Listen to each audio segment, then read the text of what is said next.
Hola, bienvenidos a este nuevo vídeo. En esta ocasión lo que quiero hacer es contaros cuáles son las operaciones de desmontaje y de descripción de los componentes básicos que tiene un motor de arranque del tipo de accionamiento por relé, que por otro lado es el más probable que tengáis en vuestros vehículos y por tanto creo que es el mejor tipo para empezar a describir los distintos elementos. Si os parece, nos vamos al banco de trabajo y nos metemos en manteca. Vamos pues. Bien, ya que tenemos el motor de arranque desmontado, os voy a contar las partes que tiene y su función.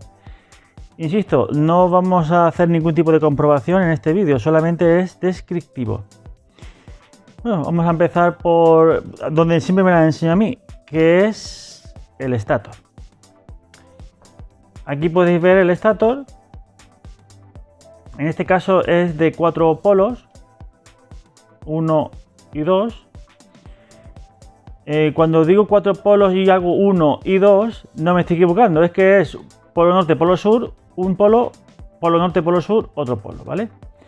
Aquí tenéis las 4 zapatas o piezas polares de hierro dulce que van fijadas al cuerpo o a la carcasa del estator mediante 4 tornillos. Estos tornillos no es necesario desmontarlo a no ser que haya que cambiar el paquete de bobinas del estator, o también conocidos como bobinas estatóricas.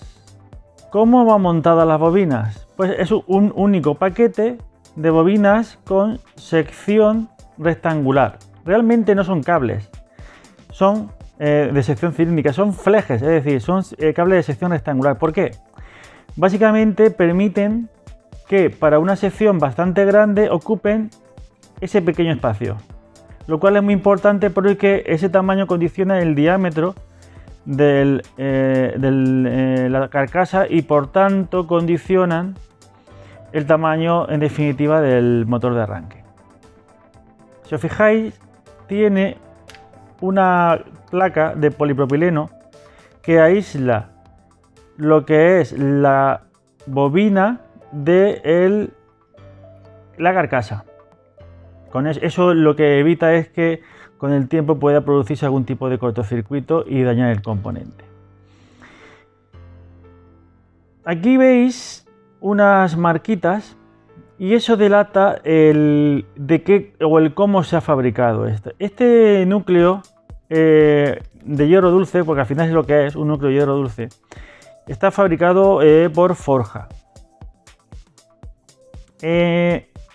Realmente aquí no se consiguen apreciar, algunos no lo cumplen, pero en teoría debería de estar laminado mediante laminación de placas de más o menos un espesor de 1 milímetro y barnizadas previamente, se montan sobre un eje común y luego se comprimen para dar esta forma.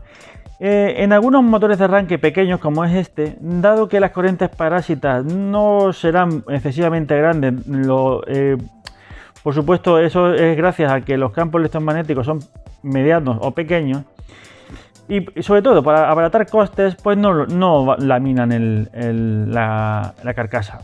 Simplemente una pieza de hierro dulce estampada y poco más. Las bobinas se conectan entre ellas, puede ser en serie, en paralelo o en serie paralelo, 1 a 3. Ya se verá eso en otro vídeo posterior. Y van soldadas las escobillas. Obviamente hay que entender que estas escobillas, aunque parezca que es relativamente fácil de soldar y sustituir, no está diseñado para tal fin. Es decir, este motor de arranque, por económico que es, básicamente está diseñado para que una vez que llegue a su final de vida útil, se tire, literalmente. La corriente viene desde el relé hasta a este terminal con su correspondiente protección para evitar daños. El cable, que es de bastante sección, va aquí se puede apreciar, va remachado y soldado, las dos cosas, y se bifurca hacia un lado y hacia otro lado de las bobinas estatóricas. Aquí hace una, aquí otra, y en el otro lado hace un circuito y aquí otro, y tengo las salidas hacia el rotor. Por tanto, acordaos, este estator está enseriado con el rotor. Creo que con esto he terminado lo que es la descripción de este estator del tipo vulgaris vulgaris. Esto es lo más corriente que hay. Aunque parezca increíble, cada vez menos. Se está sustituyendo por otro tipo de mayor eficiencia, que ya lo haremos en el vídeo correspondiente a las mejoras de los motores de arranque. Dejamos esto a un lado y seguimos con otro componente. El siguiente componente es el rotor. Este rotor no tiene desmultiplicación, eso es decir, no tiene reductora. Por cada eje, por cada vuelta que gira el rotor, el piñón de engrane da una vuelta, ¿vale? Obviamente eso me dice que es un motor que no es de altas revoluciones y por tanto es de pequeña potencia. En el vídeo correspondiente ya os contaré cómo evolucionan los motores de arranque actuales y cómo este tipo de configuración ya está obsoleta. Bien, ¿qué partes tenemos? Colector de delgas. Aquí lo tenemos. Las delgas, cada una de ellas, van montadas a presión sobre un casquillo aislante del eje. El eje de acero, por tanto eléctricamente están aislados. Cada una de las delgas que está aislada de la siguiente y del eje se remacha y suelda a cada una de las espiras. Las espiras están hechas por dos cables, 1 y 2, cada una y 2, y va en las ranuras. ¿Por qué lo hacen de dos cables? Podrían hacerlo porque por ahí también pasa mucha intensidad también en formato fleje. ¿Qué ocurre?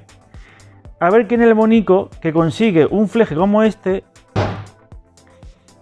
soldarlo, remacharlo a cada espira y además meterlo por la ranura. Pues va a ser que no, es complicado.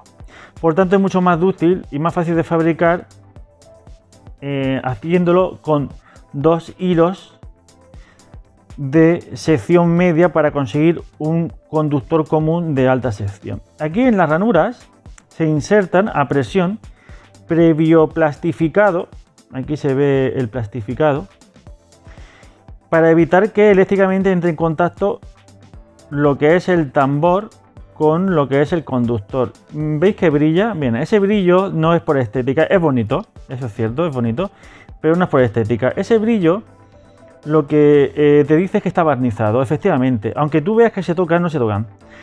Físicamente sí, pero eléctricamente no. Eléctricamente realmente están aisladas por una ligera capa de barniz que aguanta bastantes temperaturas.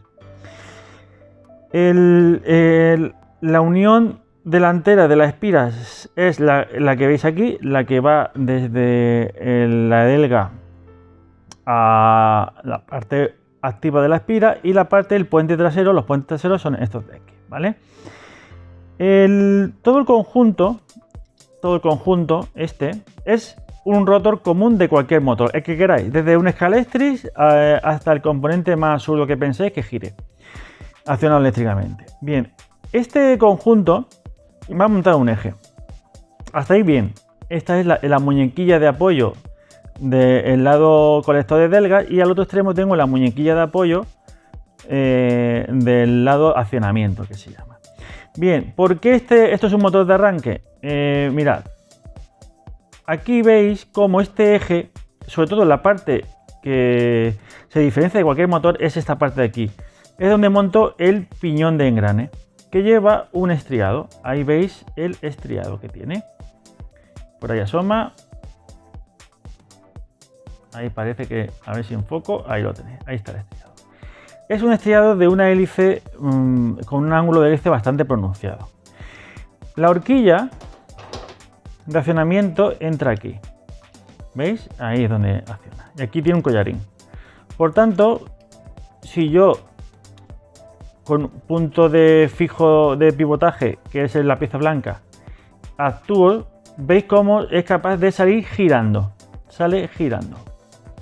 Ese giro, ¿por qué se usa ese giro? Para facilitar el engrane con la corona. Aquí tenéis un tope que se saca mediante un circlip y aquí tenéis el piñón, que realmente es un conjunto único, que es esta parte de aquí que se llama rueda libre. Si os fijáis, en este sentido, mirad mi dedo, en este sentido si yo bloqueo aquí no gira, pero si, perdón, gira libre, con una suavidad cuestionable, es normal, esto no es un rodamiento, pero si giro en el sentido contrario, arrastra, bloquea. Efectivamente, tiene el sentido libre y el sentido de arrastre. Este tipo de ruedas libres son de alto par. También es cierto que aguantan un número limitado de ciclos de funcionamiento porque se gripan. No pasa nada, los motores de arranque están hechos para que trabaje realmente muy poco tiempo y encima da tiempo, dada la discontinuidad, que se refrigeren. ¿Por qué usa una rueda libre? Pues muy sencillo. Si bien cuando el motor eléctrico es el que arrastra al térmico, el efecto equivalente es el de funcionamiento en bloqueo, cuando es el térmico el que arrastra al eléctrico, es el motor eléctrico el arrastrado. Por tanto, hace falta que no haya un adelantamiento. ¿Cómo? Mirad lo que haría. Este movimiento que estoy haciendo es lo que ocurriría cuando el motor térmico ya ha arrancado y sigue accionado o conectado al motor eléctrico. Hay un patinamiento, un resbalamiento. Para eso está la rueda libre. Para que deslice y no centrifugue el rotor conforme va retrocediendo el componente. Bien, ya tenemos otro. Lo dejamos a un lado. Aquí tenemos la carcasa del lado accionamiento. Básicamente no tiene mucho chiste esto. Aquí tengo un cojinete. Son cojinetes sintetizados o autolubrificados en la mayoría de los casos. Por tanto, no os molestéis en echarle grasa. De hecho, es contraproducente si le echáis grasa, ya lo tiene. Es muy importante que el ajuste sea el correcto. No chancletee. Porque ese chancleteo origina un mal funcionamiento, como ya veremos más adelante. En este caso, este cojinete está bastante bien. Esta parte es la que, mediante una brida de centraje, se monta con 3 tornillos en el bloque motor. Obviamente tiene el receptáculo del relé a través de una pieza articulatoria que se monta aquí, y accionando la punta puedo permitir que el piñón, como he dicho antes, sea accionado correctamente. Otra parte es la tapa al lado portaescobillas. Bueno, aquí tenéis otro cojinete, que es con el que se acopla en la parte de atrás. Muchos motores de arranque tienen, como es este caso, un embrague o un collarín de fricción. Aquí lo tenéis. Esta pieza de aquí es un inserto pulido. Y aquí lleva una arandela, realmente es una arandela de empuje, para mantener la posición correcta y que no haya holgura en este sentido, y por tanto la posición del piñón con respecto a la corona sea lo más exacta posible y no se ancletee. Hay otros tipos de motores de arranque que no tienen esta disposición, tienen una arandela de relaje. Independientemente de ello, es importante que si en el caso de tener arandelas, estas no se pierdan, porque perdería la posición axial y ya tenemos la fiesta montada. Luego tenemos una parte que falla bastante, que es el relé de accionamiento. Es un relé normal de núcleo desplazable en el que, en el caso de dar tensión a través de este terminal, se produce el accionamiento y el contactor cierra. Como pues se puede ver, este es el movimiento que tiene. Aquí dentro no se aprecia, pero lleva un casquillo, este es continuo, Y en principio este componente, si os dais cuenta, no es desmontable, va prensado. Por tanto, en el caso de que tengáis recambio se puede sustituir, y si no, pues ya habéis terminado. Bien, aquí tenemos pues desmontado el componente íntegro a la espera de proceder a realizar las verificaciones. Con esto ya doy por concluido el vídeo. Nos vemos en el siguiente. Chao.